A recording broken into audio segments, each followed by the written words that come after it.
and touch the sound of silence. And in the naked light I saw 10,000 people maybe,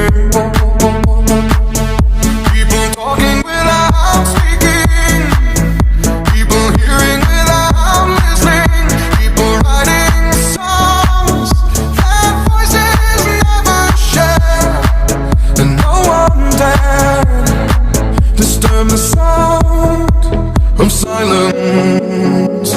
Fools said, you do not know. Silence like a cancer grows. Hear my words and I might teach you. Play my arms and I might reach you.